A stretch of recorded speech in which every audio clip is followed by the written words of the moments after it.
দুনিয়ার মূল্য যদি আল্লাহর কাছে একটা মাছির দানার পরিমাণও হতো, আল্লাহ পাক কোনো কাফের মুশরিককে এক ঢোক পানি খেতে দিতেন না। অতএব দুনিয়ার কোনো মূল্য আল্লাহর কাছে নাই। নবী সাল্লাল্লাহু আলাইহি ওয়াসাল্লাম রাস্তা দিয়ে হেঁটে যাচ্ছেন, সাহাবায়ে কেরাম রাদিয়াল্লাহু আনহুমকে দেখিয়ে বলছেন, ওই দেখো একটা মৃত গাধা পড়ে আছে বা মৃত বকরির বাচ্চা পড়ে আছে, তোমরা কি কেউ এই মৃত বকরির বাচ্চাটাকে কিনবে 1 দিনার বা 1 দিরহামের বিনিময়ে? সাহাবীরা বলছেন রাদিয়াল্লাহু আনহুম, বিনামূল্যে দিলেও তো ইয়া রাসূলুল্লাহ নিব না, আমরা বিনামূল্যে দিলেও তো এটাকে আমরা গ্রহণ করব না। নবীজি বলছেন সাল্লাল্লাহু আলাইহি ওয়াসাল্লাম, আল্লাহ পাকের কাছে দুনিয়ার মূল্য এর চাইতেও কম। যে দুনিয়া নিয়ে আমরা ব্যস্ত হয়ে আছি না, বাড়ি গাড়ি স্ট্যাটাস প্রতিপত্তি ক্ষমতার দাপট, আল্লাহর কাছে এর মূল্য একটা পাখির একটা মাছির দানার সমান নয়। এখন দুনিয়াতে মনে করেন এটা এস্টাবলিশ হয়েও গেল, আল্লাহ পাকের আদালতে কি হবে? হবে না। এখন এক কথায় আইয়ামে জাহিলিয়াতের শিরক কি আপনি দেখতে পাচ্ছেন? এখন কিছুটা হলো বুঝতে পারছেন? আচ্ছা, আর এখন শিরক একটা জায়গায় কেন্দ্রীভূত থাকে না, যেহেতু গ্লোবালাইজেশনের যুগ, এই কারণে শিরক সমস্ত জায়গায় ছড়িয়ে পড়ে। মনে করেন একটা এক্সাম্পল দিই, মনে করেন যে পশ্চিমারা শিখিয়েছে,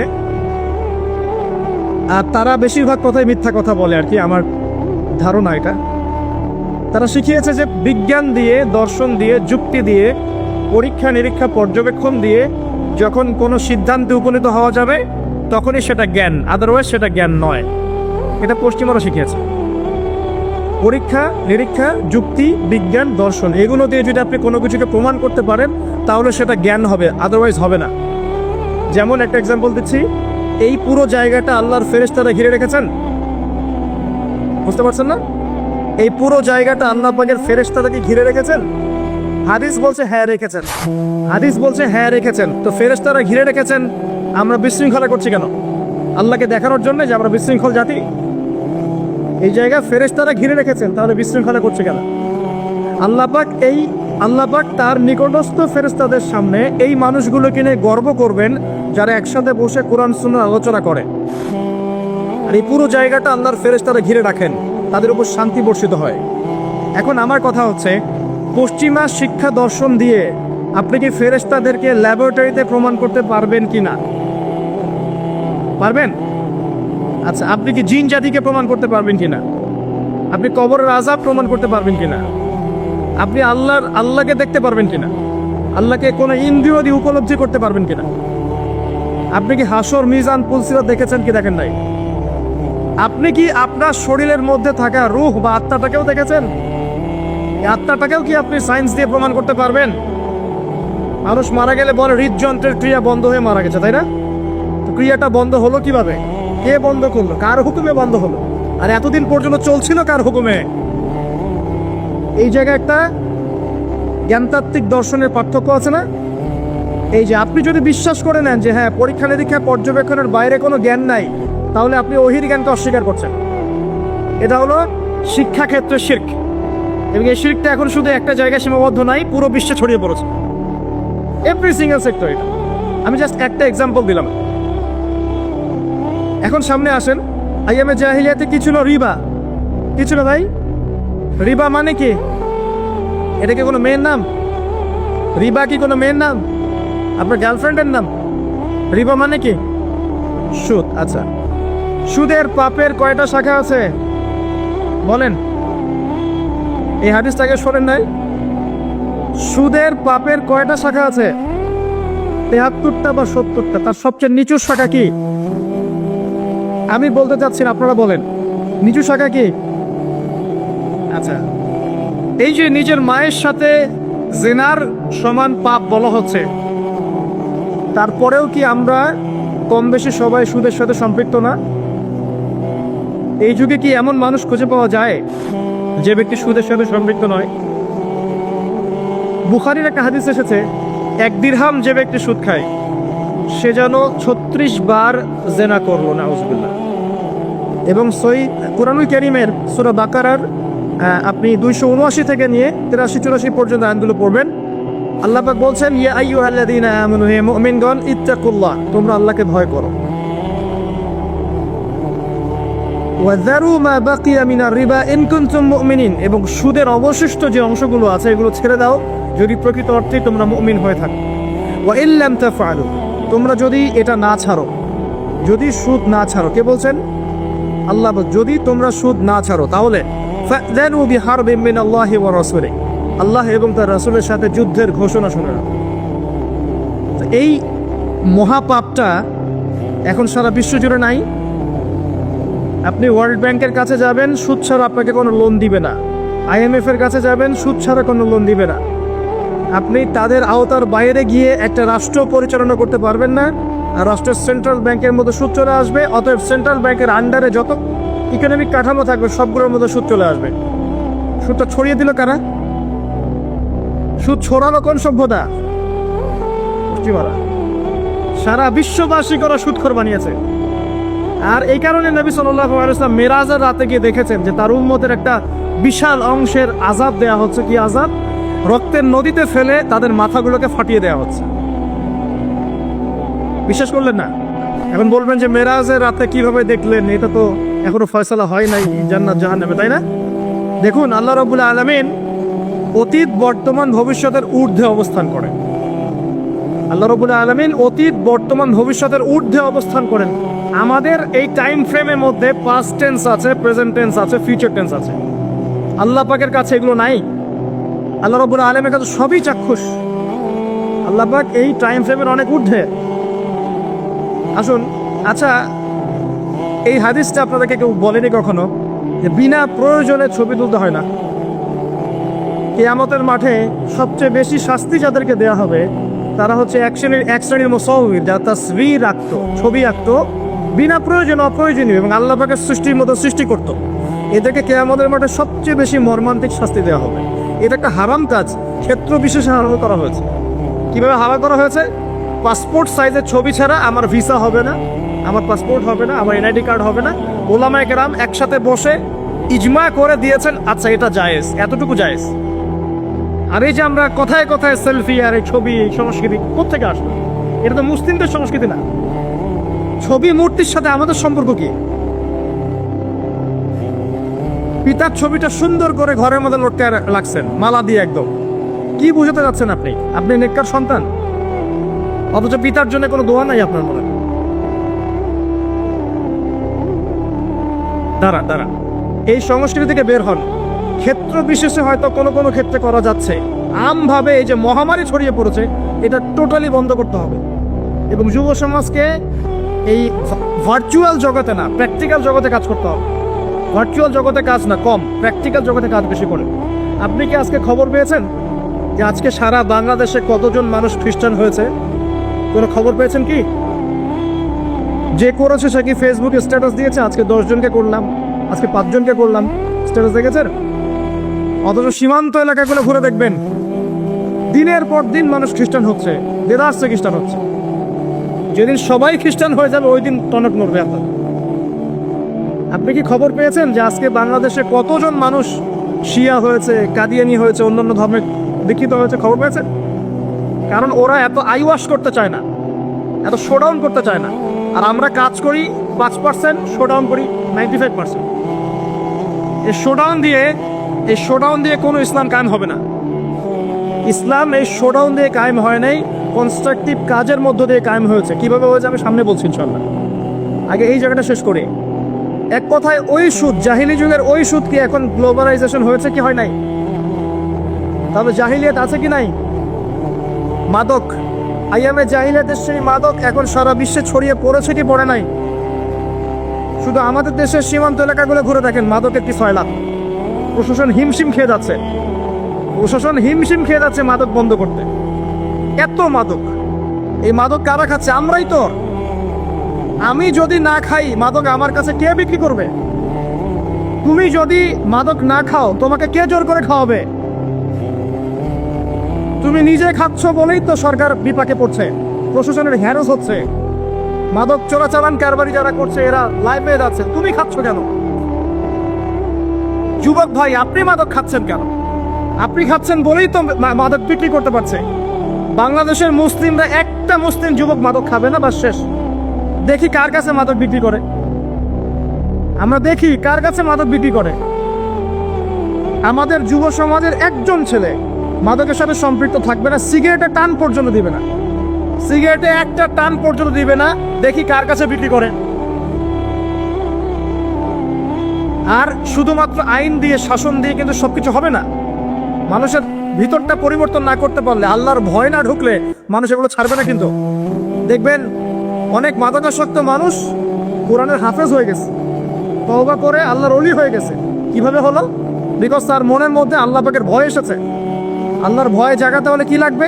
কোরআন এবং হাদিস এবং নামাজ।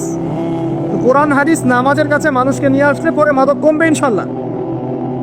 কমবে না? নাকি আমরা মাদকও বিক্রি করব, আবার মাদক দ্রব্যের নিরাময় কেন্দ্র খুলে রাখবো? কোনটা করবো?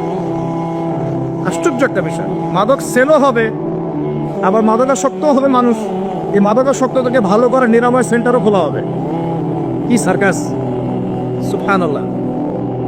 আমার সাথে ওয়াদা করেন, এখানে যত মানুষ আছে জীবনে কোনোদিন কোনো রকম মাদক দ্রব্যের সাথে সংশ্লিষ্ট রাখবেন না। আল্লাহ পাক সাক্ষী থাকুন, আল্লাহ পাক কবুল করে দেন। সিগারেট চলবে না, জর্দা খাওয়া চলবে না, গুল খাওয়া চলবে না, আর বাকি যেগুলো আছে ওই যে গাঁজা মাজা ইয়া বা সব বাদ, ওগুলো বাদ দিন। আর একটা কথা বলি, এটা আমি বলতে পারি এই কারণে, বিকজ আমি আপনাদের বয়সে, আপনাদের সাইকোলজি আমি বুঝি। কেন মাদকের কাছে যুব ভাইটা গেল? বিকজ তার ভিতরে হতাশা আছে। কি আছে? হতাশা। চাকরি পাচ্ছে না, পরিবারের চাপ, না ওই যে সহি একটা প্রেম করছে, গার্লফ্রেন্ড ছেড়ে চলে গেছে, এখন সে শান্তি খুঁজতেছে কোথায়? এই যে গিটার অথবা ব্যান্ড অথবা মিউজিক অথবা আপনার এই যে মাদক অথবা পর্নোগ্রাফি অথবা যে পতিতালয়গুলোতে, এখানে এসে শান্তি খুঁজতেছে। প্রিয় ভাই, শান্তি আপনাকে দিবে অনলি আল কোরআন। আপনি শান্তি খুঁজতে, আমি জানি আপনি শান্তি খুঁজছেন, মনের মধ্যে প্রশান্তি খুঁজছেন। তো এই প্রশান্তি আপনাকে দিবে দুটো জিনিস, আমি বলে দিই। এক নাম্বার, 5 ওয়াক্ত নামাজ। 5 ওয়াক্ত নামাজ মসজিদে গিয়ে পড়েন, মনটা শান্তিতে ভরে যাবে ইনশাআল্লাহ। 2 নাম্বার, আপনি কোরআন তেলাওয়াত করেন নিয়মিত, এক পারা করে, ডেইলি এক পারা করে করেন, আপনার মনটা শান্তিতে ভরে যাবে ইনশাআল্লাহ। যদি না ভরে তাহলে তারপরে এসে আমাকে বললেন যে ভাই আমি করেছি কিন্তু মনে শান্তি নাই, তখন আমরা আপনার জন্য একটা নেককার মেয়ে দেখে দিব ইনশাআল্লাহ। ঠিক আছে? কারণ সারা জীবন একা একা ইবাদত করলেও মনটা অশূন্য থাকবে। আদম আলাইহিস সালাম জান্নাতে ছিলেন না? মনের মধ্যে একটু শূন্যতা ছিল। আল্লাহ রাব্বুল আলামিন এই বাপ আদরের হাড় থেকে কি বের করলেন? কাকে বের করলেন? হাওয়া আলাইহিস সালামকে। মনের সমস্ত শূন্যতা দূর হয়ে গেল। এটা মানুষের জীবনে প্রয়োজন আছে। তবে আপনি যদি নিজেকে পবিত্র রাখতে না পারেন, তাহলে আপনি পবিত্র স্ত্রী পাবেন না। আপনি যদি নিজেকে পবিত্র রাখতে না পারেন, তাহলে পবিত্র স্বামীও পাবেন না। আমি একটু অ্যালার্মিং নিউজ দেই। অ্যালার্মিং নিউজ হচ্ছে আমাদের দেশের এই যে 20 থেকে 25 বছরের যুবক যারা আছে, এদের মধ্যে দেখা যায় প্রতি 10 জনের মধ্যে প্রায় 5 জন বিবাহ না করেই যৌন সম্পর্ক করে ফেলেছে। অতএব যদি নিজেকে পবিত্র করতে না পারেন, তাহলে পবিত্র স্ত্রীও জুটবে না কপালে, পবিত্র স্বামীও জুটবে না কপালে। আপনি 10 ঘাটের পানি খেয়ে আসবেন, দেখবেন আপনি যাকে বিয়ে করেছেন সে 12 ঘাটের পানি খেয়ে আসে। আর এর উপরে আর কি আছে? এর উপরে আছে পর্নোগ্রাফি। এই যে পর্নোগ্রাফি, মুভিজ এবং সিরিয়ালস, এগুলোতে দেখায় বেগানা নারীকে দেখায়। এই নারীগুলো খুব সুন্দর দেখতে, তখন দেখা যায় এদেরকে দেখে যারা অভ্যস্ত, এরা বাসায় গেলে স্ত্রীকে আর সুন্দর লাগে না, কারণ তার চোখ অনেকগুলো মেয়েকে দেখেছে। যদি আপনি চক্ষু নিচু করতে পারেন, বাসায় আপনার স্ত্রীকে আপনার ভালো লাগবে। ঠিক একইভাবে এই যে মহিলাগুলো যেগুলো বাসায় আছে, এগুলো সিরিয়াল দেখতে দেখতে, পরপুরুষ দেখতে দেখতে অবস্থা খারাপ। এই কারণে তার স্বামীকে আর হ্যান্ডসাম মনে হয় না। অমুক সিনেমার নায়ক, অমুক নায়িকা, অমুক তাকে হ্যান্ডসাম মনে হয়। আমার হাজবেন্ড যদি অমুকের মতো হইতো, আমার এটা যদি অমুকের মতো হইতো। সিরিয়ালে দেখে যে পরকীয়া হচ্ছে, ওগুলো দেখে শেখে। সিরিয়াল দেখে যে বাসার স্বামী আছে, অন্য ছেলের সাথে গল্প করে, স্মার্টনেস মনে হয়, ওটা দেখে শেখে। সিরিয়াল দেখে মানুষ এখন হত্যা করাও শিখছে। সিরিয়াল দেখে দেখে মানুষ এখন হত্যা করাও শিখে। আমরা কয়েকদিন আগে রিপোর্ট দেখেছি, একজন প্রশাসনিক কর্মকর্তা বলেছিলেন যে জিজ্ঞাসাবাদে সে বলেছে ক্রাইম পেট্রোল দেখে সে শিখেছে কেমন করে লাশটা গুম করতে হবে। তো এই যে একটা নীল দর্পণ চলছে আর কি, এগুলো কি করছে, ভিতর থেকে আমাদের মনে আধ্যাত্মিকত্ব নষ্ট করছে এবং আল্লাহর হালালটা আমাদের কাছে ভালো লাগছে না, হারামটা ভালো লাগছে। আর কার মনের মধ্যে আল্লাহর হারামকে ভালো লাগে, হালালকে ভালো লাগে না বলেন তো? ইবলিস। কার মনে? ইবলিস। তো ইবলিসের অনুসারী হয়ে যাচ্ছে আমরা দিন দিন। প্রিয় ভাইরা, আল্লাহর ওয়াস্তে মাদকের সাথে সম্পৃক্ততা রাখবেন না, আল্লাহর ওয়াস্তে পর্নোগ্রাফি দেখবেন না, আল্লাহর ওয়াস্তে নিজের হায়াতটাকে, যৌবনটাকে হেলায় ফেলায় নষ্ট করবেন না। আমি এই মাহফিলের সিজনে মনে হয় প্রত্যেকটা মাহফিল একটা কথা বলেছি কমন, এটা আবার বলছি, শোনেন, মনোযোগ দেন। মনে করেন আমরা এখানে যারা বসে আছি সবার বয়স হচ্ছে 50 বছর। মনে করেন সবার হায়াত হচ্ছে কত বছর? 50। মনে করেন, কথার কথা।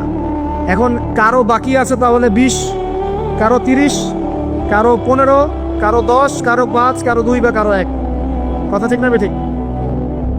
এখন আপনার এই জীবনের যে বড় অংশটা চলে গেছে, এই অংশটুকুর দিকে একটু তাকিয়ে দেখেন আপনি কি করেছেন, কতটুকু নামাজ পড়েছেন, কতটুকু রোজা রেখেছেন, কতবার যাকাত দিয়েছেন, এবং এই চলে যাওয়ার সময়গুলোতে কি কি পাপ করেছেন আপনি, কতবার জেনা করেছেন, কতবার মাদক খেয়েছেন, কতটুকু গালি দিয়েছেন, কত ভাইকে মেরেছেন, কি করেছেন।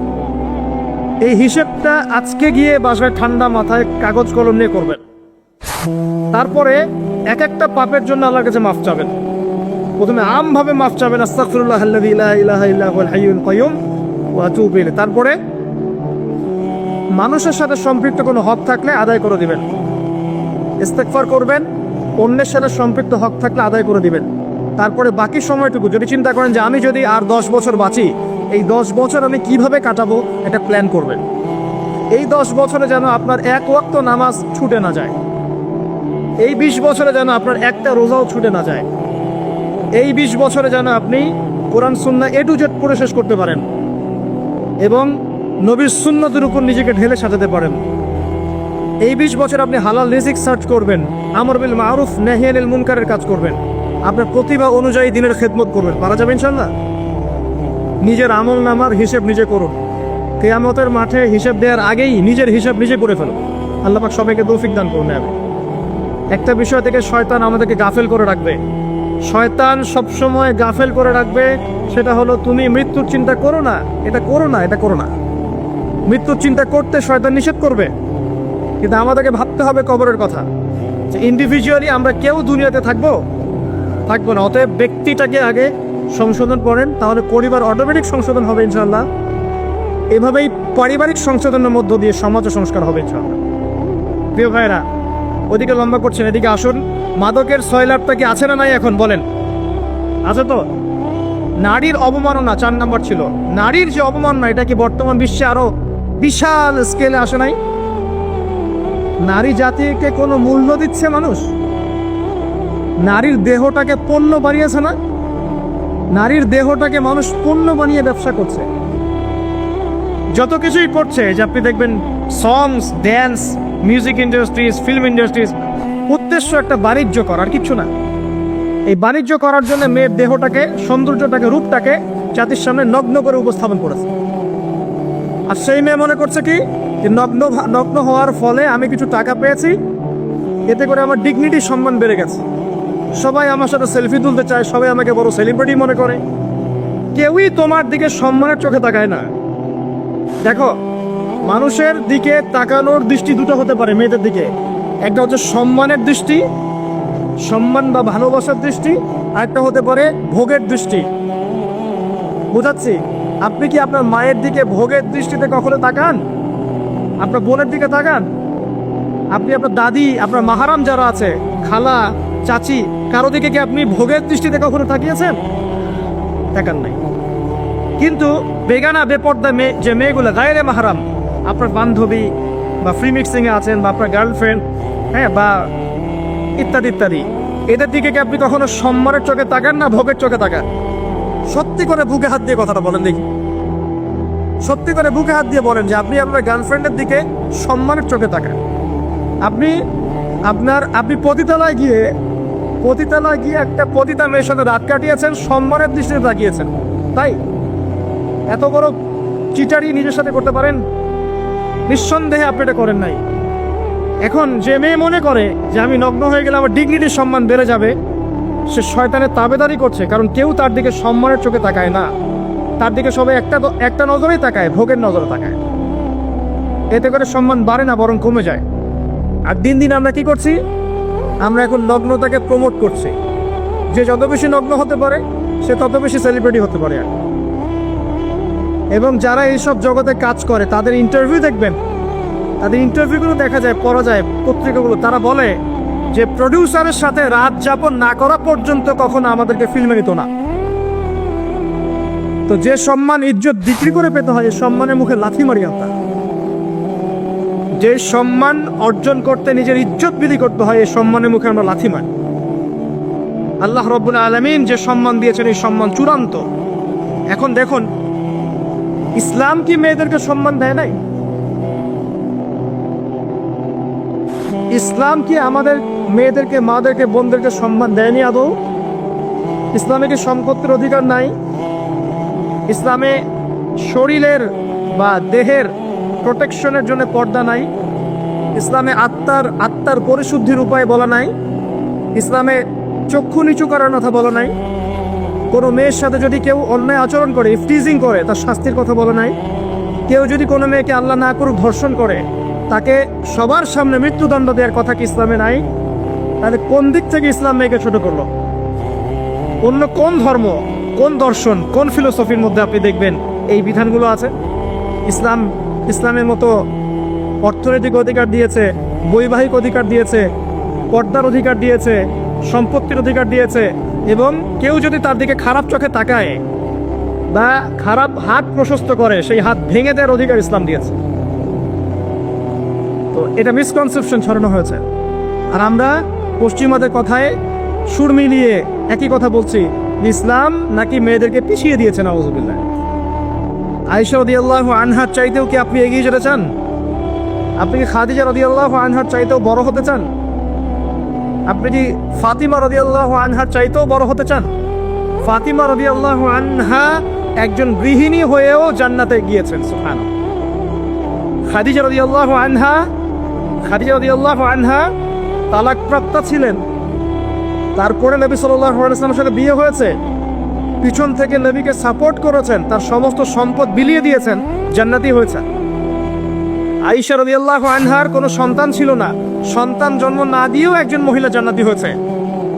মারিয়াম আলাইহিস সালাম, তার স্বামীও ছিল না, স্বামীহীন একজন নারী জান্নাতি হয়েছে।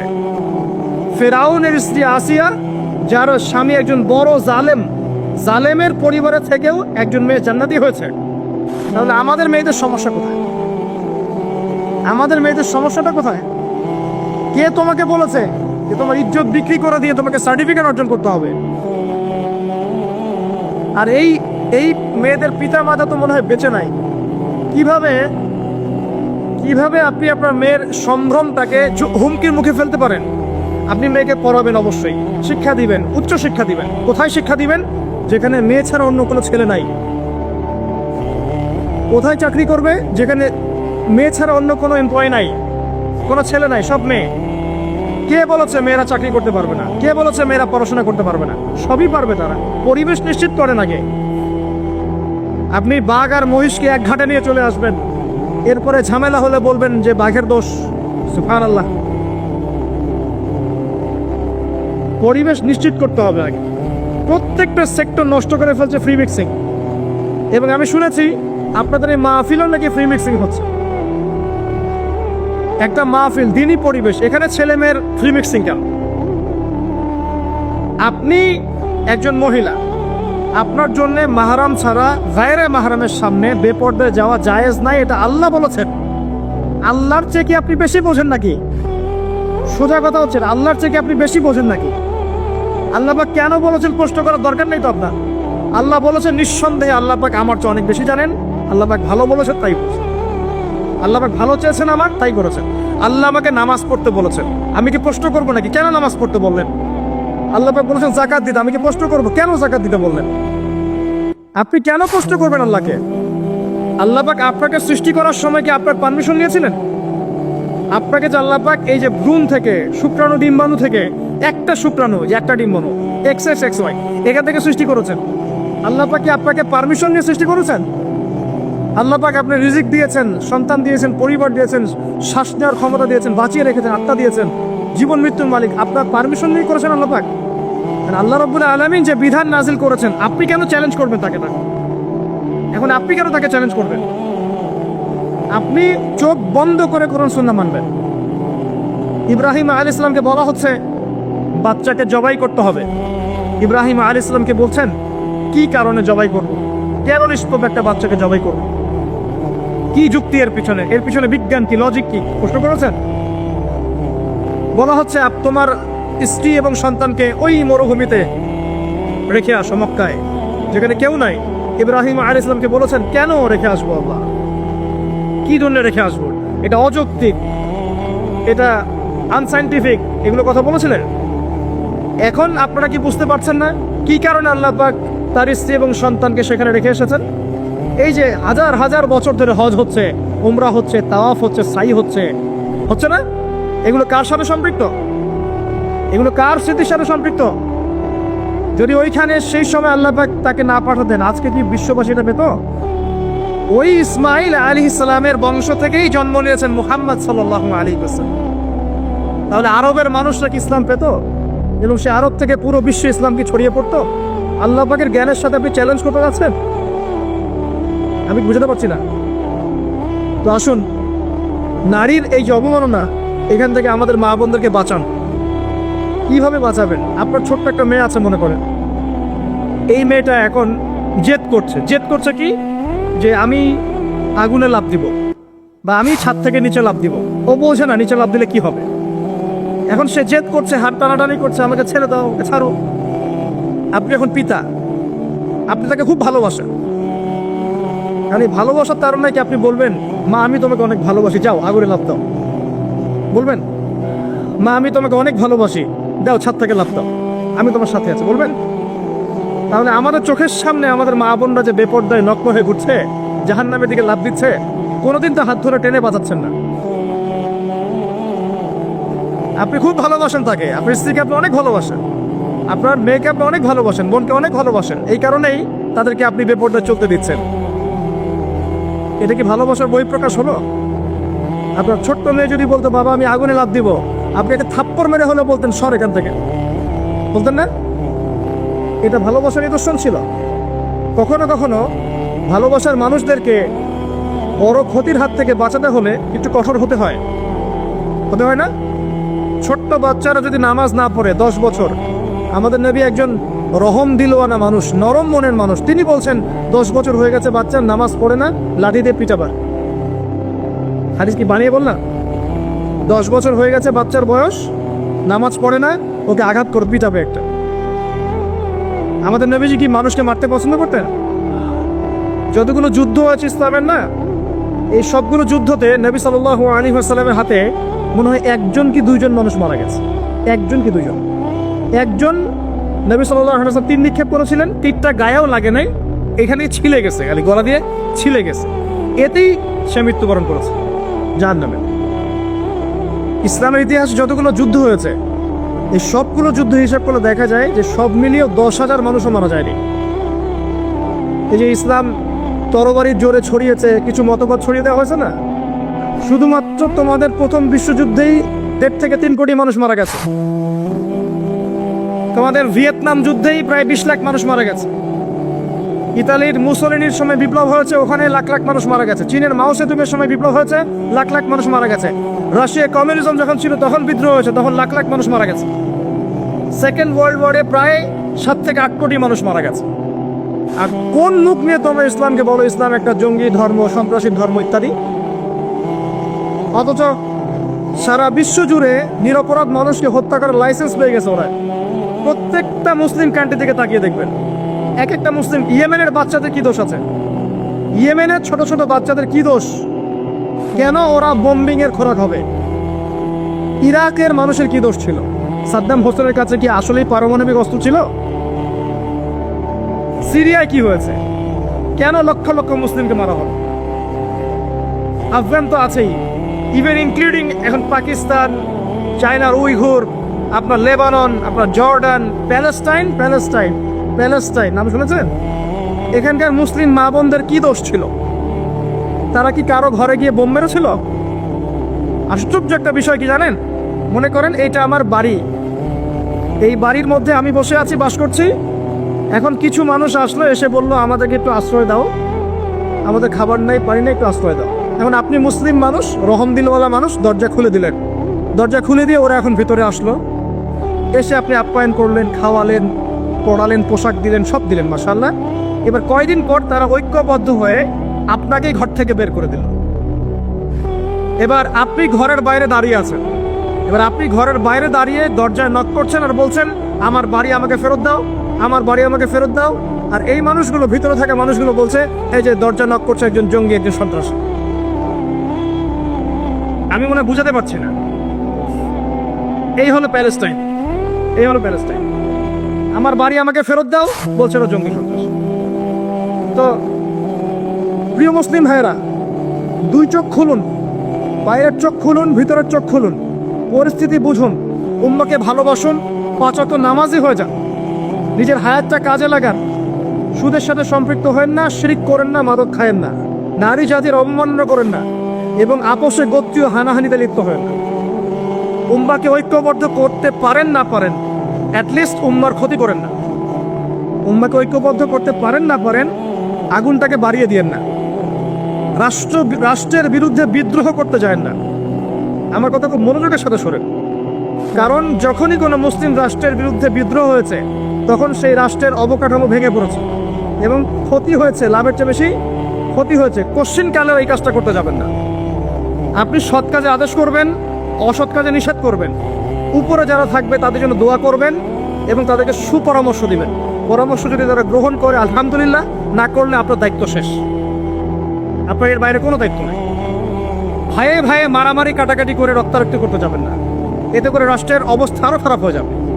সামনে এই যে করোনা চলে গেছে, করোনার পরে এই যে আবার ইউক্রেন রাশিয়া যুদ্ধ চলছে, তারপরে আবার এই যে এখন অর্থনৈতিক মন্দা চলছে, ডলারের সাথে রেমিটেন্স কমছে, সব মিলিয়ে ইকোনমিক অবস্থা ভালো না। বিশ্বের প্রায় 52টা দেশের অর্থনৈতিক অবস্থা ভালো না। এটা একটা বৈশ্বিক সংকট। এখন এই সংকট মোকাবেলা করতে গেলে আপোষে মারামারি কাটাকাটি করে সমালোচনা করে কোনো সমাধান আসবে না। সবাই মিলে যদি একসাথে কোনো কাজ করতে পারেন, করতে পারেন। কোরআন সুন্নাহ কি বলছে? কোরআন সুন্নাহ বলছে ঐক্যবদ্ধ থাকেন। কোরআন সুন্নাহ বলছে কৃষিভিত্তিক অর্থনীতির দিকে ফোকাস করেন। কোরআন সুন্নাহ বলছে জাকাত কেন্দ্রিক ইকোনমিক সিস্টেম চালু করেন। কোরআন সুন্নাহ বলছে ব্যবসা ভিত্তিক প্রকল্পগুলো বাড়িয়ে দেন। কোরআন সুন্নাহ বলছে অপচয় কমিয়ে দেন, দুর্নীতি কমিয়ে দেন। কোরআন সুন্নাহ বলছে যে অল্পে তুষ্ট থাকেন, অল্পে তুষ্ট থাকার মনোভাব রাখেন। দেখবেন ইনশাআল্লাহ তাআলা পৃথিবীর সমস্ত দেশও যদি দুর্ভিক্ষে ধ্বংস হয়ে যায়, বাংলাদেশের কিচ্ছু হবে না। আমাদের কাছে কোরআন আছে, আমাদের কাছে হাদিস আছে, সমাধান আমাদের কাছে আছে। আল্লাহ পাক আমাদের সবার শুভবুদ্ধি দান করুন। আমি এবং সবাই মুসলিম, আমি সবাইকে ভালোবাসি। আমি আমার পক্ষ থেকে আন্তরিক উদাত্ত আহ্বান জানাবো, আল্লাহর ওয়াস্তে কোরআন এবং সুন্নাহকে স্টাডি করেন, এই কোরআন সুন্নাহর মানদণ্ডে বিশ্বকে চেনার চেষ্টা করেন। ইনশাআল্লাহ তাআলা আল্লাহ পাক আমাদেরকে পথ দেখাবে ইনশাআল্লাহ। আরেকটা বিষয় বলে শেষ করে দিই, জাহেলিয়াতে একটা মহামারী ছিল গোত্রীয় দ্বন্দ্ব। এই গোত্রীয় দ্বন্দ্বটা এখন ধর্মীয় দ্বন্দ্বের রূপ নিয়েছে আমাদের এখানে, এবং পলিটিক্যাল দ্বন্দ্বের রূপ নিয়েছে। এবং বৈশ্বিক গ্লোবাল অ্যাফেয়ার্সের দিকে তাকাবেন, সেখানেও এখন বৈশ্বিক দ্বন্দ্ব চলছে। তো এই দ্বন্দ্ব কিন্তু শেষ হয় নাই। শেষ কথা হচ্ছে, আইয়ামে জাহিলিয়াতে যে 5টা মূল পাপের কথা বললাম, শিরক 1 নম্বর কি ভাই? 2 নম্বর রিবা, সুদ। 3 নম্বর মাদক। 4 নম্বর এই নারীর অবমাননা। 5 নম্বর হচ্ছে গোত্রীয় হানাহানি। এগুলো এখনো আছে, তখনও ছিল। তখন যে অবস্থায় ছিল এখন তার চেয়ে অনেক বড় লেভেলে আছে। এই অবস্থাতে এই যে বলছিলাম, কোরআনের হক আদায় করলে পরে আপনি সলিউশন পাবেন। হকগুলো কি কি? 1 নাম্বার, বিশুদ্ধ করে কোরআন তেলাওয়াত করা শিখতে হবে। পারবেন ইনশাআল্লাহ? ওয়াদা করেন যে আমরা সবাই বিশুদ্ধ করে কোরআন তেলাওয়াত করা শিখবো ইনশাআল্লাহ। আগামী রমজান মাস আসবে এই মার্চ মাসে, এই মার্চ মাসে রমজান আসার আগেই সবাই কোরআন তেলাওয়াত করা শিখবেন ইনশাআল্লাহ। এবং আমাকে ওয়াদা করে না, প্রত্যেক দিন মিনিমাম 1 পারা করে কোরআন তেলাওয়াত করবেন। পারবেন ইনশাআল্লাহ? ইনশাআল্লাহ। 2 নাম্বার, কোরআনের অর্থ বুঝতে হবে। অর্থ বুঝতে হলে আপনাকে টুকটাক আরবি ভাষা জানতে হবে। क्या आप लोग को मालूम है कि अरबी भाषा क्या है? বুঝতে পারছেন কথা? কেমনে বুঝলেন? এই হিন্দি তো কোনো আপনার ইউনিভার্সিটি, কলেজ, বিশ্ববিদ্যালয়ে পড়ানো হয় না। কোথা থেকে শিখছেন? যেভাবে যেভাবে হিন্দি শিখেছেন ঠিক সেইভাবে আরবি শিখবেন ইনশাআল্লাহ। পারা যাবে ইনশাআল্লাহ? অবশ্যই পারা যাবে ইনশাআল্লাহ। এরপরে আপনি কোরআন চর্চা করতে আসেন, দেখবেন আপনি কোরআন বুঝতে পারবেন। আল্লাহ পাক কোরআনে কি বলেছেন আপনি বুঝতে পারবেন, ধরতে পারবেন। আল্লাহ পাক তৌফিক দান করুন। অর্থ বুঝতে হবে। যদি আরবি ভাষা এখন শিখতে নাও পারেন, বিশুদ্ধ কোনো তাফসির নেবেন, হয় তাফসির ইবনে কাসির বা জালালাইন বা মারিফুল কোরআন, যে তাফসির আপনার কাছে ভালো মনে হয় এই তাফসির আপনি ভাষায় পড়বেন। তবে কোরআনের অর্থ পড়েই নিজেকে পণ্ডিত স্কলার ভাবা শুরু করবেন না, মুস্তাহিদ ভাবা শুরু করবেন না। অনেক বিষয় কোরআনে আছে যেগুলো সরাসরি অর্থ বোঝা সম্ভব না, ব্যাখ্যার প্রয়োজন আছে। এই ব্যাখ্যাগুলো বোঝার জন্যে আলেম ওলামাদের সাথে সম্পৃক্ততা রাখবেন। 2 নাম্বার। 3, একটু দ্বারা শেষ করছি, বিশৃঙ্খলা করবেন না। 3 নাম্বার, কোরআনের আদেশ মানবেন। 4 নাম্বার, নিষেধ বর্জন করবেন। কোরআনের আদেশ মানতে রাজি আছেন ইনশাল্লাহ? 1 নাম্বার আদেশ, শিরক করা যাবে না, সালাত পড়তে হবে, নিসাব পরিমাণ সম্পদ হলে যাকাত দিবেন, রমজান মাসে সওম রাখবেন, সামর্থ্য হলে হজ করবেন। পারবেন ইনশাল্লাহ? দুনিয়ার এই বিষয়গুলোকে বেশি প্রাধান্য দিতে যাবেন। কত বড় চাকরি করে, কত বড় জমির মালিক, কত বেশি টাকা, এগুলো পরের বিষয়। আগের বিষয় হচ্ছে আপনার ওই জামাই দিনদার কিনা, আগের বিষয় হচ্ছে তার মধ্যে ইসলাম আছে কিনা, শুরুর বিষয় হচ্ছে আপনার ওই মেয়ের মধ্যে দিনদারিতা আছে কিনা। এটা নসিহত করে গেলাম। যদি আপনি বুদ্ধিমান হন তাহলে আমার নসিহত গ্রহণ করবেন ইনশাআল্লাহ। না হলে কিন্তু সারা জীবন পস্তাতে হবে। যারা বেদিন জামাই বিয়ে করেছে আর বেদিন মেয়ে বিয়ে করেছে তারা বুঝবে যে আমার কথার মর্ম কতটুকু। তারা এখন ইচ্ছা করেও লাইন আনতে পারছে না। পারছেন? ও যে বলছে বিয়ের পরে ঠিক হয়ে যাবে, এত সহজ? এটা কি সুইচ টিপ দিলে ঠিক হয়ে যাবে? মানুষের মনটা খুব জটিল একটা বিষয়। এত সহজেই মানুষের মন চেঞ্জ হয় না। হয় ইল্লা মাশাআল্লাহ, আল্লাহ চাইলে হয়। কিন্তু যদি মনে করেন যে পর্দা করে না, বিয়ে করি তারপর পর্দা করবে, করাই নিব, বানাই নিব, নিজের মতো ঘুরে নিব, এত সহজ নয়। পরে দেখবেন সেই মেয়ে আপনার দাড়ি শেভ করা ফেলছে, করতে পারে না, আপনাকে পেরেশানিতে ফেলবে। সবার এত টাকা, তোমার টাকা নাই। এই যুগে তো সুদ খেলে কি হয়, সমিতিতে নাম লেখালে কি হয়, সুদের লোন নিলে কি হয়, সবার একতলা বাড়ি, আমার কেন, সবার 4-5 তলা বাড়ি, আমার কেন একতলা থাকবে, নাও লোন নাও, বাড়ি করি। আপনার স্ত্রী আপনাকে এদিকে ইনফ্লুয়েন্স করবে না? করবে। এভাবে তো বহু পরিবারের কর্তা দিন দিন হার্টস্ট্রোক করে মারা যাচ্ছে।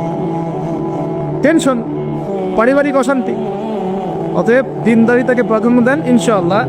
দিনদারিতার সৌন্দর্য কখনো শেষ হয়ে যাবে না ইনশাআল্লাহ। আল্লাহ পাক তৌফিক এনায়েত করুন। প্রিয় ভাইরা, আলোচনা একটা বড় অংশে এবার আসছি, এদিকে খেয়াল করে একটু মনোযোগ দিতে হবে। এখন থেকে আমরা একটু গুরুত্বপূর্ণ জায়গায় যাব। নবী সাল্লাল্লাহু আলাইহি ওয়াসাল্লামের সুন্নতের উপর আমল না করলে আমরা কি জান্নাত পাবো কিনা?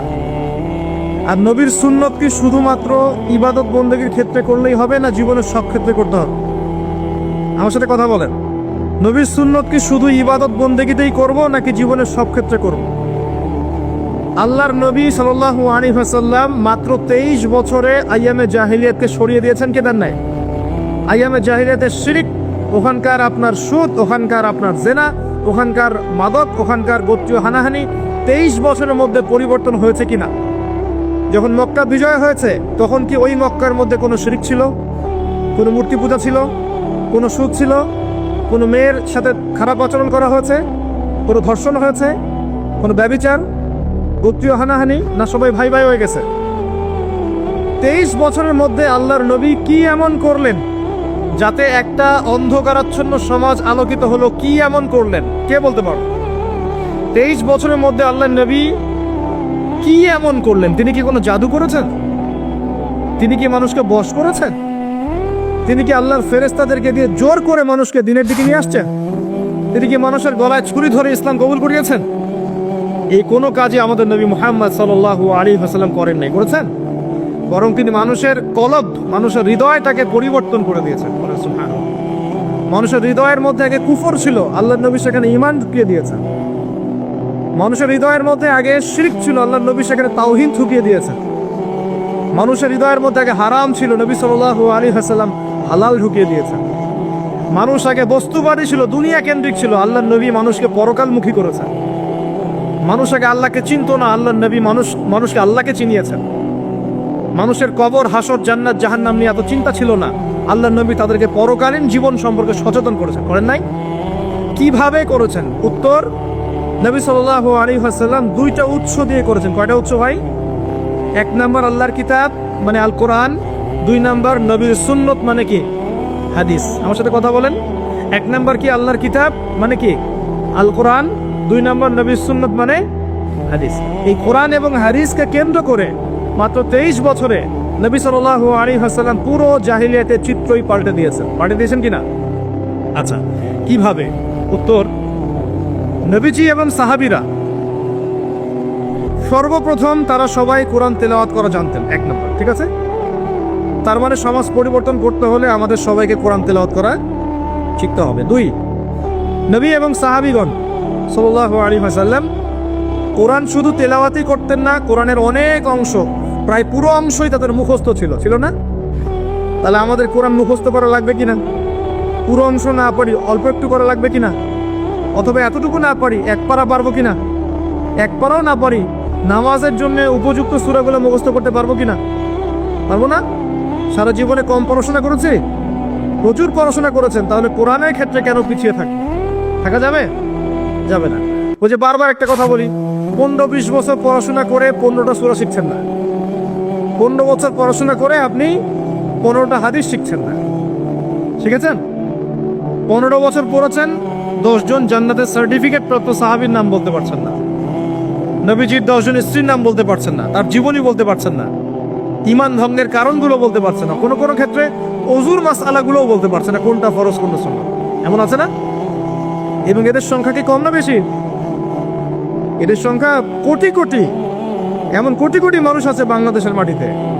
আমরা সবাই মাশাআল্লাহ দুনিয়াবি ক্ষেত্রে শিক্ষিত হয়েছি ঠিকই, কিন্তু দিনের বেসিক জিনিসগুলো শিখি নাই।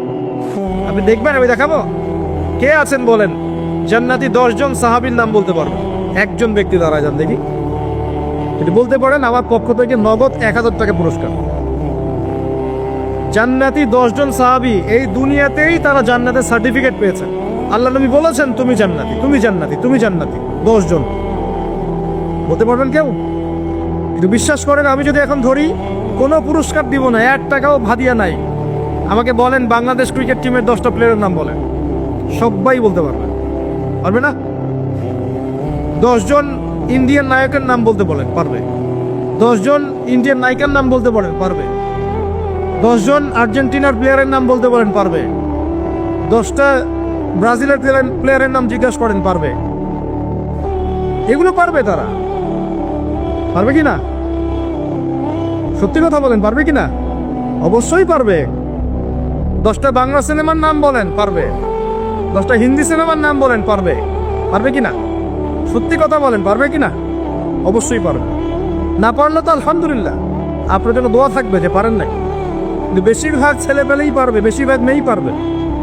মেয়েদেরকে জিজ্ঞাসা করেন 10টা সুন্দরী মেয়ের নাম বলো, ভারতের, পশ্চিমের, হ্যাঁ, সিনেমার, নাটকের, গায়কের, গায়িকার 10টা সুন্দর সুন্দর মেয়ের নাম বলে দিবে, পারবে না? জিজ্ঞাসা করো আজকে গিয়ে যে 10 জন জান্নাতের সার্টিফিকেট প্রাপ্ত 10 জন সাহাবীর নাম কি, দেখবেন বেশিরভাগই বলতে পারবে না। এই বিষয়টাকে আপনি কি মনে করছেন? বিগত 10, 20, 30 বছর থেকে আমরা দেখছি যে একটা অসুস্থ প্রজন্ম তৈরি হয়েছে। অসুস্থ প্রজন্ম। এরকম অসুস্থ, দিনের জ্ঞান অর্জনের কোনো ফিকির করে না, সারাদিন দুনিয়ার জ্ঞান অর্জন নিয়ে পড়ে আছে। এর উদ্দেশ্য একটা সার্টিফিকেট অর্জন করে চাকরি পাওয়া। উদ্দেশ্য এটাও না যে এই জ্ঞান দিয়ে সে দেশ ও জাতির খেদমত করবে, এটা উদ্দেশ্য না। অসুস্থ প্রজন্ম। জিজ্ঞাসা করবেন, ইসলামের বেসিক জিনিসগুলো জানে না, বাইরের বড় বড় জ্ঞান তার জানা আছে, পুরো পর্যায় সারণী মুখস্থ, কেমিস্ট্রি। 10 জন সাহাবীর নাম বলতে পারবে না, 10 জন নবীর নামও বলতে পারছে না। 10টা সূরা ধরলে প্যান্ট খারাপ হয়ে যাবে। একটা সূরা ফাতিহা বিশুদ্ধ করে কোন আলেমের সামনে তেলাওয়াত করতে দেন, দেখবেন 10টা ভুল করে বসে আছে। অনেকে তো আলহামদুলিল্লাহ উচ্চারণ করতে পারে না। কেমন আছেন? আলহামদুলিল্লাহ ভালো আছে, আলহামদুলিল্লাহ ভালো আছে, আলহামদুলিল্লাহ। আলহামদুলিল্লাহ মানে কি? আলহামদুলিল্লাহ মানে সমস্ত প্রশংসা কার জন্য? আল্লাহর জন্য। আর আলহামদুলিল্লাহ মানে সমস্ত ধ্বংস আল্লাহর জন্য। নাউজুবিল্লাহ। অর্থ কি হয়েছে দেখছেন? আলহামদু মানে হায় হাওয়াজ দিয়ে পড়লে অর্থ পরিবর্তন হয়ে যায়, উল্টা অর্থ হয়। আর আলহামদু বললে অর্থ পারফেক্ট হয়। কুল হু আল্লাহু আহাদ, কুল বললে একটা অর্থ হয়, আর কুল হু আল্লাহু আহাদ বললে আর এক অর্থ হয়। তারপরে কুল ইয়া আইয়ুহাল কাফিরুন লা আ'বুদু মা তা'বুদুন একটা অর্থ হয়। আর যখন বলে কুল ইয়া আইয়ুহাল কাফিরুন লা আ'বুদু মা তা'বুদুন আরেকটা অর্থ হয়। এগুলো আলেমরা বলছেন। তো কুরআনই তো পড়তে যাচ্ছে না। 15 বছর 20 বছর পড়াশোনা করে আমরা কি প্রজন্ম তৈরি করছি বলেন তো? আগামী 2-3 দিন পর তারা রাস্তাঘাটে কনসার্ট করবে, নাচবে, পিকনিক করবে, হইহুল্লা করবে এবং পশ্চিমাদের সাথে তালে তাল মিলিয়ে বলবে যে 31st night happy new year তারা বলবে। আগামী 2-3 দিন পরেই করবে। কিন্তু আজকে আরবি মাসের কয় তারিখ বলতে পারবে না। আরবি বর্ষপুঞ্জি আছে না, ক্যালেন্ডার, আরবি নববর্ষ কবে, প্রথম মাসটার নাম কি সেটা বলতে পারবে না। রমজান মাস, তার আগে কোন মাস, পরে কোন মাস বলতে পারবে না। কিন্তু 31st নাইট তারা চিনে। তারা লাইলাতুল কদর চিনে না, তারা লাইলাতুল কদর চিনে না, 31st নাইট চিনে। আপনি কোন প্রজন্ম তৈরি করছেন দেখেন। এখানে প্রসঙ্গ যেহেতু এসেই গেল বলে দিই এই কথাটা, পরে বলে যাব যে খ্রিস্টপূর্ব প্রায় 46 সালের দিকে এক ব্যক্তি ছিল, তার নাম ছিল জুলিয়াস সিজার। কি নাম? Julius Caesar. এগুলো আমি আসলে অনেকদিন আগে পড়েছি, আমার মাথায় এত লাইভলি নাই, আর এগুলোর চর্চা করা আমি বন্ধ করে দিয়েছি। আমাদের ফিলোসফি কিছু বই ছিল, এগুলোতে হিস্ট্রিগুলো ঘাটা ছিল সবগুলো, আর হিস্ট্রির একজন গভীর ছাত্র। তো এই জুলিয়াস সিজার নামে এক ব্যক্তি ছিল, যে আসলে সিজার নামক এক দেবতার উপাসনা করত। কথা বুঝতে পারছেন? ওদের অনেক দেবতা ছিল, এরকম একটা দেবতার নাম ছিল সিজার। ওর নামে সে নামকরণ রেখেছে জুলিয়াস সিজার। এই নক্ষত্র পূজারী ছিল, তারার পূজা করত। কথা বুঝতে পারছেন? তো তারার পূজা যে করে সে কি তাওহীদপন্থী না মুশরিক? বলেন, সে কি ইমানদার না কাফের, কোনটা? এখন সে একটা ক্যালেন্ডার ফর্ম করেছিল, এর নাম হলো এই গ্রেগরিয়ান ক্যালেন্ডার বলে। এখানে প্রথম বর্ষ যেটা, এই প্রথম বর্ষতে উৎসব পালন করা শুরু করেছে এই জুলিয়াস সিজার নামক এই ব্যক্তি প্রথম, এবং সে সমাজ এটা চালু করে দিয়েছে। এরপরে আরো পরে প্রায় খ্রিস্টের জন্মের 800 বছরের দিকে পারস্যের এক সম্রাট ছিল, তার নাম ছিল মনে হয় জামশিদ। জামশিদ। তো এই ব্যক্তি একজন সম্রাট ছিলেন।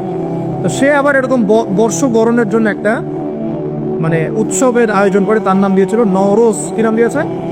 নওরোজ, মানে বর্ষ বরণ উৎসব। এভাবে এই পারস্য উপমহাদেশে পুরো জায়গাটায় এই নববর্ষ পালনের সংস্কৃতি চলে আসে। এগুলো হতে হতে হতে আজকে যে দেখছেন আপনি 31st নাইট, এই যে গ্রেগরিয়ান ক্যালেন্ডার, যেটা মানে পশ্চিমারা সারা বিশ্ব শাসন করেছে না, যখন ব্রিটেন সারা বিশ্বকে শাসন করছিল, আমাদের এখানে ওদের দখল ছিল না। পলাশির যুদ্ধের হিস্ট্রি জানেন না? কত বছর এখানে শাসন করেছে? প্রায় 200 বছর এরা এখানে শাসন করে নাই। নবাব সিরাজউদ্দৌলার পতনের পর থেকে প্রায় 200 বছর এই ভারতীয় উপমহাদেশ তারা শাসন করেছে না। এখানে এই গ্রেগরিয়ান ক্যালেন্ডার ছড়িয়ে দেওয়া হয়েছে। এখন আমরা এই যে 31st নাইটের উৎসবটা পালন করতে শুরু করছি। এটা কি আমাদের উৎসব? এটা কি মুসলমানদের? কাদের হলো তাহলে? পশ্চিমাদের, রোমকদের, পশ্চিমাদের, যাদের সাথে ইসলামের দূর দূর পর্যন্ত কোনো সম্পর্ক নাই। আর নবী সাল্লাল্লাহু আলাইহি ওয়াসাল্লাম কি বলছেন শোনেন। আল্লাহ নবী বলছেন তোমাদের জন্য আনন্দের উৎসব দুইটা। কয়টা? একটা ঈদুল ফিতর, রমজান মাসে সম সাধনার পরে, কিয়ামুল লাইলের পরে, তারাবির পরে, তাহাজ্জুদের পরে, কোরআন খতম দেওয়ার পরে, যাকাত ফিতর দেওয়ার পরে, ত্যাগের এই মাসের পর আমরা একটা আনন্দ করি, ঈদুল ফিতর। করি কি না? সবাই আনন্দ ভাগাভাগি করে নেই, আলহামদুলিল্লাহ। ওই দিন আল্লাহ পাক কি করেন? আল্লাহ পাক রমজানে রোজাদার যারা ছিলেন সবাইকে মাফ করে দেন, আলহামদুলিল্লাহ। মুক্তি পাই আমরা, নাজাত পেয়ে যাই। উৎসব এটা আমাদের, খুশি আমাদের। আরেকটা হচ্ছে ঈদুল আজহা, যখন ওই যে ইসমাইল আলাইহিস সালামকে যে কুরবানি করেন, মহান স্মৃতি, সেই স্মৃতিকে স্মরণ করে আমরা ইব্রাহিমী চেতনায় আবার কি করি? ঈদুল আজহার এই পশু কুরবানির মধ্য দিয়ে নিজের পশুত্বকে কুরবানি দেই, আল্লাহর সামনে আমরা আত্মসমর্পণ করি। করি কিনা? এই দুইটা হচ্ছে আমাদের উৎসব। এগুলো বাদ দিয়ে নবীজি বলছেন মান তাশাব্বাহা বিকওমিন ফাহুয়া মিনহুম, কেউ যদি তোমাদের মধ্যে অন্য কোনো জাতির সাদৃশ্য অবলম্বন করে, যে জাতির সাদৃশ্য অবলম্বন করবে সে তাদের অন্তর্ভুক্ত হয়ে যাবে, নাউযুবিল্লাহ। আমরা কি চাই উম্মতে মুহাম্মাদের অন্তর্ভুক্ত হতে, না ওই পশ্চিমাদের অন্তর্ভুক্ত হতে? পশ্চিমা কারা? যাদের মধ্যে ছেলে ছেলে বিয়ে করা জায়েজ। খুশি হচ্ছেন? পশ্চিমা কারা? যাদের মধ্যে ছেলে ছেলে বিয়ে জায়েজ, মেয়ে মেয়ে বিয়ে জায়েজ, পর্নোগ্রাফি সবাই করতে পারে, দেখতেও পারে, মদ পান করা জায়েজ, পরকালের কোনো কনসেপ্ট নাই ওদের, লা ইলাহা ইল্লাল্লাহ কোনো কালিমা নাই, মুহাম্মদ রাসূলুল্লাহ তারা বিশ্বাস করে না। এমনকি তারা বলছে, কয়দিন আগে বললো মেরি ক্রিসমাস, বলেছে না? যে ব্যক্তি বলেছে মেরি ক্রিসমাস 25শে ডিসেম্বরে, সে ওই দিন স্বীকার করে নিয়েছে যে 25শে ডিসেম্বর আল্লাহ পাক ঈসা আলাইহিস সালামকে জন্ম দিয়েছেন। নাউযুবিল্লাহ। কথা বলে বুঝতে পারছেন না? যখনই আপনি এটা পালন করেছেন, তার মানে ওই দিন আপনি স্বীকার করেছেন যে ওই দিন আল্লাহ পাক ঈসা ইবনে মারিয়াম, আল্লাহর পুত্র, নাউযুবিল্লাহ, তাকে তিনি জন্ম দিয়েছেন। এটা স্বীকার করেছেন আপনি, করছেন না? ওই সভ্যতা অন্তর্ভুক্ত আপনি হতে চান? ওদের সাথে হাসর করতে চান, নাকি নবী সাল্লাল্লাহু আলাইহি ওয়াসাল্লামের সাথে করতে চান? বলেন। এটা আপনাকে বেছে নিতেই হবে। আপনি মুসলমান হয়ে এটা করতে পারবেন না। ইসলাম এই নামকা ওয়াস্তে পালন করতে পারবেন না। পালন করলে পরিপূর্ণ পালন করতে হবে। উদখুলু ফিস সিলমি কাফা।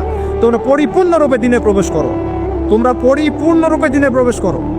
নামাজও করবো, সুদও খাবো, এদিকে জাকাত দিব, আবার এদিকে আমি ঘুষও নিব, এদিকে আমি হজমরাও করব, আবার এইসব পশ্চিমা সংস্কৃতি ধারণ করব, মাদক খাবো, সুদ খাবো, জেনা করব, ফ্রি মিক্সিং করবো। এইসব মানে হজবারাও ইসলাম পালন করে এই যুগে চলবে না। পরিপূর্ণ ইসলাম পালন করতে হবে। আল্লাহ পাক তৌফিক দান করুন। পরিপূর্ণ ইসলাম পালন করতে গেলে কি আমরা এই উৎসব পালন করতে পারবো? এক নম্বর দেখালাম যেটা ওই জুলিয়াস সিজারের চালু করা এটা পদ্ধতি, নরস যেটা ওই জামশিদের চালু করা পদ্ধতি।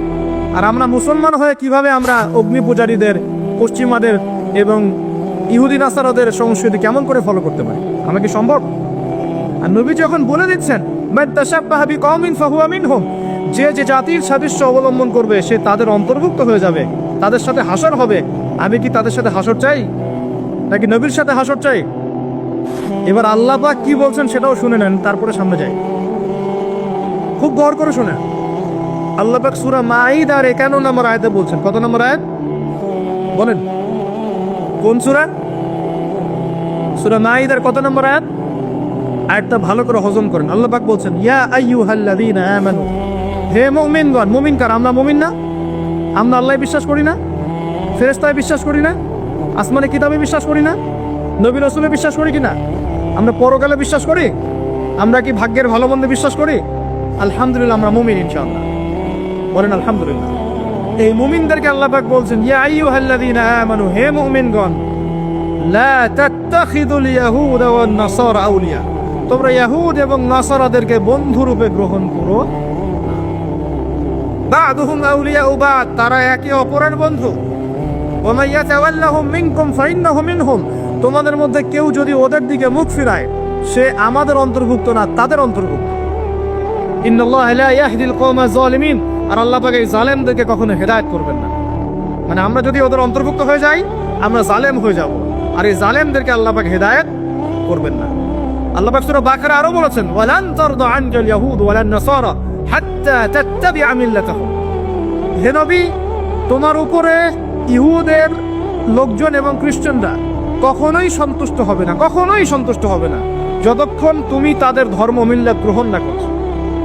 আপনি ওদের সাথে তালে তাল মিলিয়ে নাচ গান করেন, তারা আপনার উপর সন্তুষ্ট হয়ে যাবে। আর আপনি যখন ওদের উপর তালে তাল মিলাবেন না, লা ইলাহা ইল্লাল্লাহ মুহাম্মাদুর রাসূলুল্লাহ নিয়ে থাকবেন, ওরা আপনার উপর সন্তুষ্ট হবে না। আমরা কি দুনিয়াতে ওদের সন্তুষ্টি চাই, না আল্লাহর সন্তুষ্টি চাই? যদি আল্লাহর সন্তুষ্টি চাই, নবীর সাথে হাসর করতে চাই, কোন মুসলমান যুবক যুবতী আগামী এই নোংরা অপসংস্কৃতিতে গায়ে গা ভাসাবে না।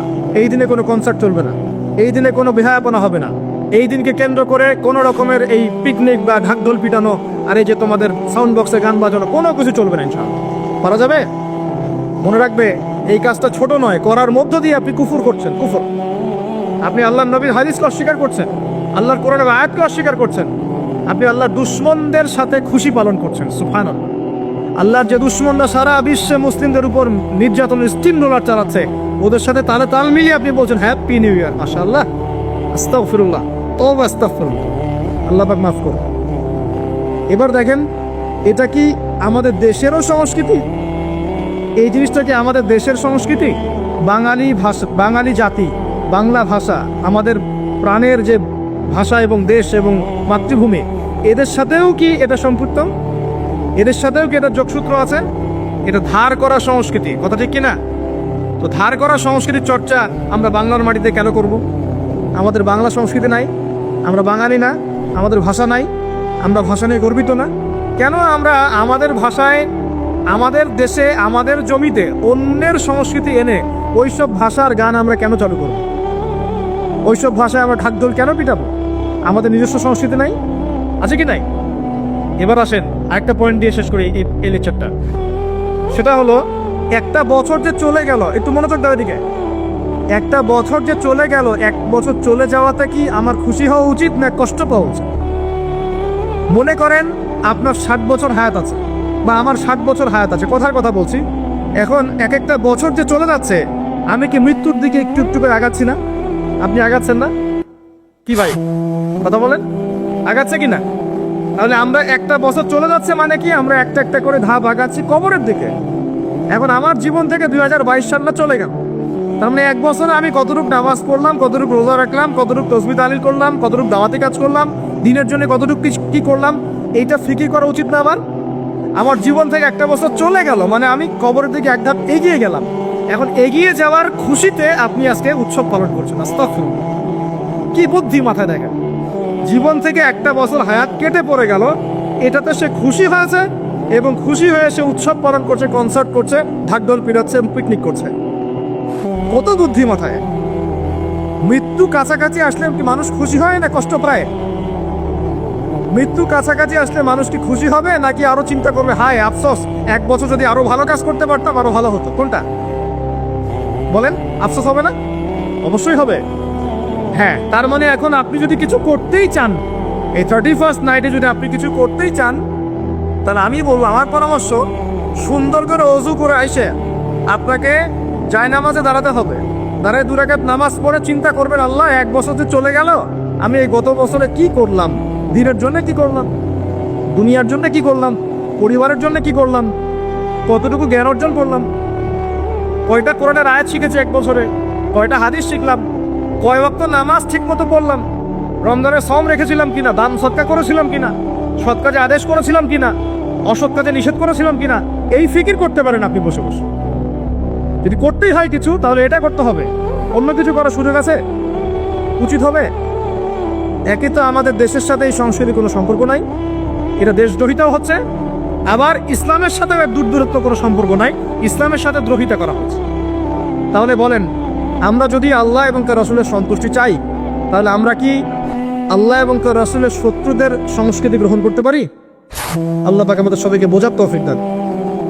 প্রিয় ভাইরা, যারা এই লেকচার শুনবেন অনলাইনেও চলে যাবে ইনশাআল্লাহ, যাদের কানে এই লেকচার যাবে, যদি কিছু করতেই হয়, জায়নামাজে দাঁড়িয়ে, অজু করে জায়নামাজে দাঁড়িয়ে 2 রাকাত নফল নামাজ পড়ে তওবা করতে পারেন আল্লাহর কাছে, আল্লাহ এক বছর চলে গেল, কি করতে বললাম জানি না, আল্লাহ আমাকে পরের বছরটা আরো ভালো করে দিনের জন্য কাজ করার তৌফিক দান।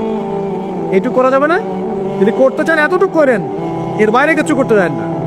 আল্লাহ পাক বোঝার তৌফিক দান করুন। আমি প্রিয় ভাইয়ের, এখন সামনে আসে যে আল্লাহর নবী এই পুরো জাহিলিয়াত পরিবর্তন করেছেন কোরআন সুন্নাহ দিয়ে। ঠিক আছে কথা? কোরআন সুন্নাহর মধ্যে কাজগুলো কি ছিল আমি কয়েকটা বলেছিলাম। 1, কোরআন তেলাওয়াত করা শিখেছে সবাই। 2, কোরআনের অর্থ বুঝেছেন সবাই। 3, কোরআনের সমস্ত আদেশ নিষেধ তারা মেনে চলেছেন। চলেন নাই? আমাদের উচিত হবে কোরআনের সমস্ত আদেশ এবং নিষেধগুলোকে মেনে চলা। আল্লাহ পাক আমাদের সবাইকে তৌফিক এনায়েত করুন।